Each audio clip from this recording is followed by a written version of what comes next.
Yes, with regard to a $400 fourth stimulus payment targeted for Social Security recipients with low incomes and fixed incomes, including retirees with disabilities, survivors of those benefits, beneficiaries of SSI, VA, and RB. Let's get right into it since I have all the information you require in this video. Welcome to Updates Area Channel. A fourth stimulus payment of $4,000 in particular, centered on individuals with fixed incomes and low incomes, numerous millions of people on fixed incomes. We all likely already know this, but just to be clear, I always state this in the videos in order to ensure that everyone is on the same page. The fourth stimulus check has not yet been approved. It will not be deposited tomorrow, and nothing to that effect. However, we all well understand that this does not indicate that the game is over and that we won't receive any further stimulus payments. We're still relatively early in the year and there's still a lot of 2023 to go. So we've got to continue watching all this stuff very closely because based on what's being said, this year is going to be a very interesting one so far. Okay, but I wouldn't say that quite yet because this year is going to be a very interesting one so far. As of right now, we might be thinking, but wait, COVID's gone and it's not going to be a very interesting one, and based on what happens as far as the economic situation, we gotta watch that very, very closely because that is going to determine the likelihoood of another check going out. You should be aware that we won't receive another COVID check. I concur. The first 3 checks we received were tied to COVID, which is no longer a thing. Don't get me wrong. I'm not saying we won't get another COVID check. I'm not suggesting, though, that COVID is completely gone. But here's the thing, those first 3 that we received were based on that. But keep in mind that over the past 23 years or so, every single time that we do experience a recession here in the United States, they've sent out stimulus checks, so once again they're going to call it something different. But once more, there's a good chance that another check will arrive at some point. The big question now is when that will be again, which everyone was trying to figure out. But I don't want to stray too far from the main issues at hand. Instead, I want to concentrate on them. Will we be considered as beneficiaries of fixed income in the event of another check? Now, when I say fixed income beneficiaries, I mean everyone on the list I stated before and anyone else I may have forgotten to include. You are all essentially included here when I'm talking about what I'm talking about. Alright, right?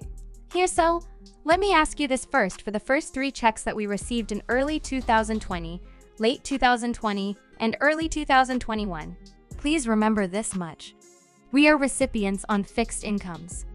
Yes, the beneficiaries across the board who I indicated from the beginning, fixed incumbent officials. Everyone was included in this video for the most part. But here's the thing, I do understand that there are always going to be exceptions to the rule. Like when adult dependents aren't included in some situations, when there are all these different things like this going on. Okay, or representative payees, anyone who had a rep payee, the money went to, that person because it's the rep payee, right? And then again, they were supposed to give you that money, so again, there were some unique situations where maybe as a fixed income beneficiary, maybe you didn't get a check, but when it comes down to it, in the event of another check, and again, whatever it happens to be, if it happens to be this year, next year, or in 3 years from now, that's the long and the short of it. For the most part, like the vast majority of fixed income beneficiaries were receiving checks and supposed to be receiving them. Again, we don't really know when something like this might occur, but I can tell you that they consistently use the same strategy whenever an economic crisis arises. They print up trillions or hundreds of billions of dollars, and the strategy usually entails some kind of check and balance arrangement. Long story short, what I'm trying to say is that the likelihood of an economic situation happening again is very high. Another recession will be. The money is given to the people who direct us to spend it. That's why it's called a stimulus check, because they want us to stimulate the economy. Another economic downturn is about to occur. Is that me being pessimistic? No, I'm just being realistic. This is the natural ebb and flow of the economy, which isn't necessarily a bad thing. As I've said in previous videos, a recession or an economic contraction is a reset. It probably wouldn't be such a bad thing at all if the economy slowed down a little bit. It wouldn't be bad because it would bring this inflation down, and that would be good because at the end of the day, isn't it? It's just that we're dealing with all this very high inflation right now. We can all probably agree that paying 5 to 10% more for our groceries month after month after month, paying more for shelter housing rents, healthcare, and other expenses is getting a little bit old. This inflation is hitting our bank accounts, hitting our wallets, and taking more of our money, and it's getting pretty annoying. Are you beginning to grow weary of dealing with all these issues in this manner? I don't know about you, but I'm definitely growing sick of buying the same stuff every week. It's like, are you kidding me? We're buying more this week once again. I mean, maybe it's just me.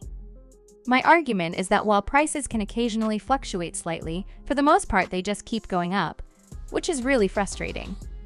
Instead, consider an economic downturn or recession as a kind of reset that can be beneficial. Now, I'm not suggesting that we want to inform you of this. Search for a significant crash, just a lovely reset would not be such a bad thing at all. But nothing like that. A big crash and burn. We're not looking for something like that. Okay? Alright? So basically, if in the event of another check, and there will be one at some point. Point here again. I want to be very clear. Does this mean it will arrive next week? No. It does not mean it will arrive this year. We are unsure of this as of yet. Everything will depend on the state of the economy, but in the event of another check, which will occur eventually since that is what checks are for. They always do. And in the event of a downturn, you can review every one of them. There were checks in 2000 and 2001, 300 in 2008, 600 in 2020, and 1400 in 2021.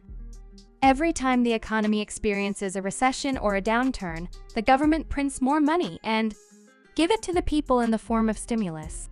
This is something that they consistently do and will continue to do since it is part of their strategy to boost the economy and get a lot of money in very rapidly.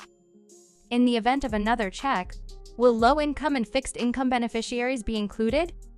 Of course, I can't make any guarantees because I don't know what Congress will do moving forward. But they know that it works because they know that if they give us money, we spend it, and that's exactly what they want us to do. However, I would say that the likelihood of low-income and fixed-income beneficiaries being included is extremely very, very high because it all comes down to income every single time that they approve these checks. They don't look at it and say, "Oh my, you're a fixed-income beneficiary? Well, I'll take a look at that." I'm not sure about this one, but they do that. In general, they set some guidelines around it, saying things like, single filers up to say 75 grand or maybe $100,000.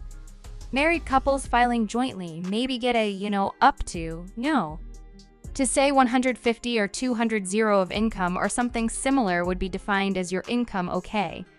Now, here's the thing as well, because I do know that there are a lot of you and fixed income beneficiaries, generally speaking, not everyone, but generally speaking, most fixed income beneficiaries have incomes that are generally defined as that.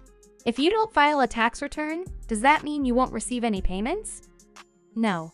It just means the Social Security Administration will carry out the same procedure as the previous 3 times. They will gather all beneficiary files, send them to the IRS, and work with them. It is how they do it.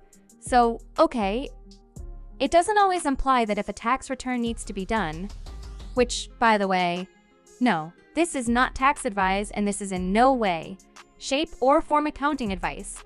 I'm just describing the procedure of how they do that. When Congress comes together, passes a measure via the House and the Senate, sends it to the President, who signs it into law. Boom, we have a bill. What does the Treasury do with it? We saw this play out the past 3 times we received checks. Since the IRS already has all of that information on file, including your Social Security number, income information, and, in most cases, your direct deposit information, it immediately gets to work sending all of those payments to people who file tax returns. They do have that data, but for those who may not file tax returns, the Social Security Administration steps forward and says, "Hey, here's a file of 70 million names and beneficiaries and bank accounts for people we send payments to on a monthly basis through Social Security payment. Maybe you'll file a tax return." Have their information because, perhaps, they don't file a tax return. Instead, they submit the files to the IRS, who then gets to work issuing those payments. We have seen this scenario play out previously. In fact, the most recent payment we received, $1,400,